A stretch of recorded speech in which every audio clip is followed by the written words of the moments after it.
Good morning. Good to see you all today.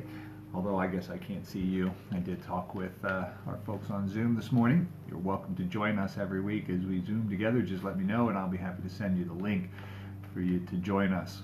But I know some of you aren't able to do that for various reasons, but you do want to hear the message, and so here we are recording it as we have week in and week out. Also did want to take the opportunity to say Happy Mother's Day to all of you moms out there who are watching. You are such a valuable and important part of our lives in so many ways. Mother's Day for me represents a year since I lost my mom, and there have been moments when that really hits hard.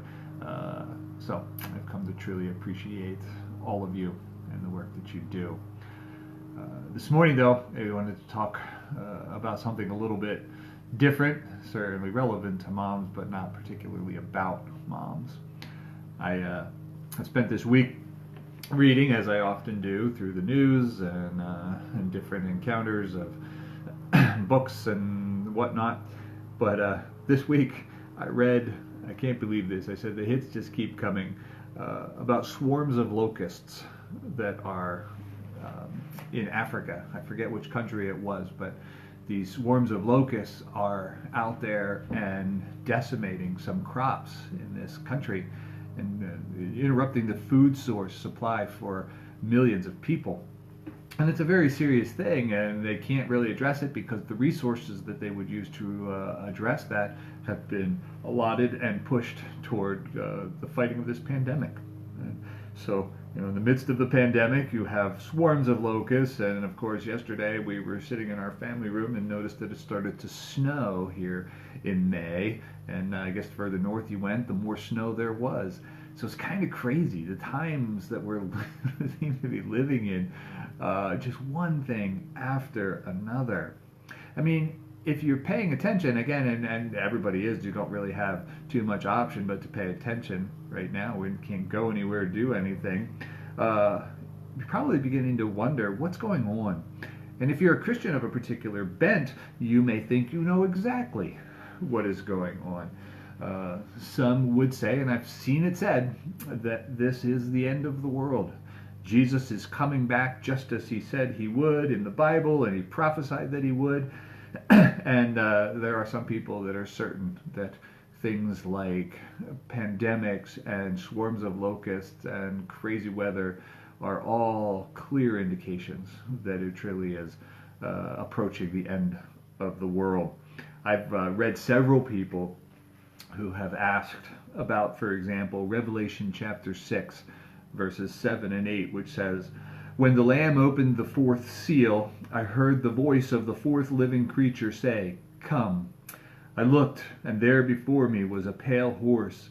Its rider was named Death, and Hades was following close behind him.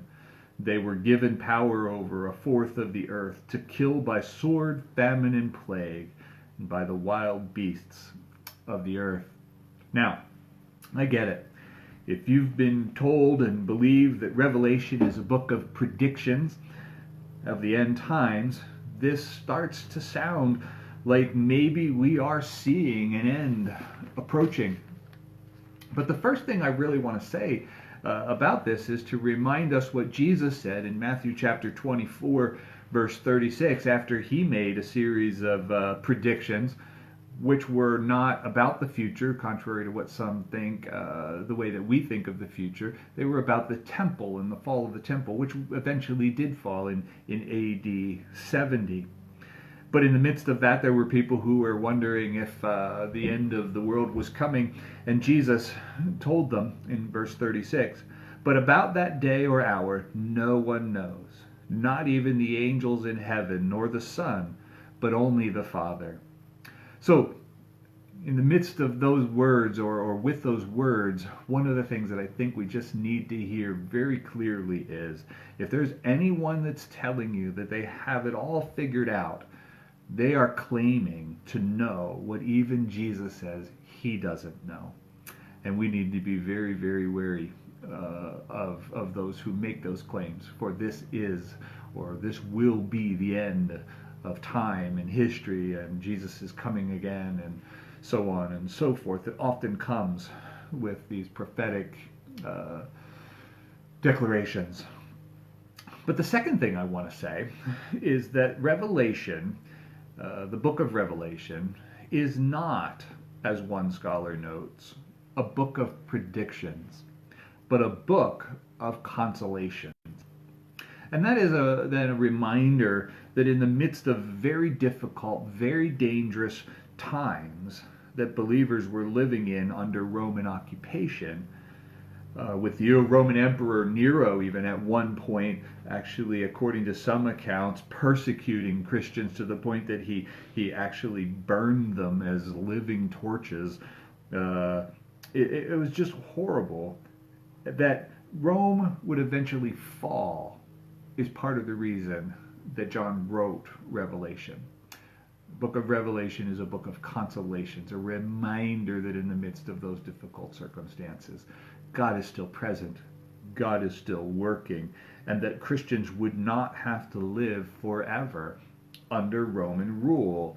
And while those times were still going to be difficult, they were acknowledged pretty clearly, horrifying even, until then and always, God was with believers. He was not unaware of what was happening, and he was not absent in the midst of what happens or what's happening. So Michael Gorman, who wrote a book called Reading Revelation Responsibly, says this: Revelation is not about the Antichrist. It is about the living Christ. It is not about rapture out of this world, but about faithful discipleship in this world. And he goes on to explain that in Revelation, Jesus is portrayed in four ways. He's portrayed as the faithful witness who remains true to God despite tribulation. He's portrayed as the present one who walks among the communities of his followers, speaking words of comfort and challenge through his Spirit. He is portrayed as the Lamb that was slain and now reigns with God, the Creator, sharing in the devotion and worship due God alone. And he is portrayed as the coming one, who will bring God's purposes to fulfillment and reign with God among the people of God in the new heaven and the new earth. And so if I were to summarize Revelation based on the things that I've been reading and have come to understand, I would say that the book of Revelation is encouragement. It's a book written to encourage. It's not simply raw prediction about the future, both of the Roman Empire or our own future. The point is that nations rise and fall. Rome rose and fell, as did others. More recently, Russia has risen and fallen. It's not the Russia that it once was. And there's no reason to believe, for example, that the United States or China or any other nation or empire will not also eventually fall. And when empires and nations fall, history's taught us that there are certain things that precede that fall, and there are certain patterns that entail following those falls. And they are usually all very difficult times, in those unsettled times right before an empire falls or a nation falls. And there are very difficult times right after that happens, in the midst of that instability. And Revelation describes some of that will eventually happen to Rome and to the people who are living then in the midst of that when it happens. So John is given this revelation of Jesus, not simply to predict the future, not simply to say or when exactly this will happen and how exactly it will happen, but to remind those who are followers of Jesus, those who are Christians at the time, that in the midst of these rising and falling is the God who is the same yesterday, today, and forever. The God who does not delight in destruction and persecution and trouble, but has defeated those things. That's what Jesus did. The story of Jesus is the defeat of all of that ugliness and all of that power of death and the darkness. God's defeated those forces in his own death and resurrection.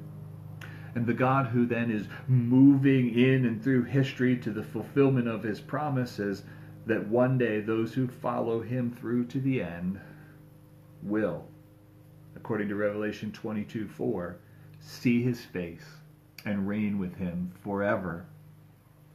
We then are to be called, or are called, to be witnesses to the faithfulness of this God, the God who has been faithful to us, the God who has been faithful to his people through time, and not just his people as Israel, but to humanity. God has been faithful to do as he promised and to try to make himself known to us in ways that we would understand his heart, his goodness, his desire for us. And so then we are to be called witnesses to this same faithfulness. People who live in hope, people who speak hope, people who bring hope by the way we live, love, and worship. We're to be, or to paraphrase Dr. Gorman, we're to be the present ones who walk among the communities of which we are a part, speaking words of comfort and challenge through the power of the Spirit at work in and through us. Now, that's not looking past it. It's not ignoring the difficulties or the frustrations.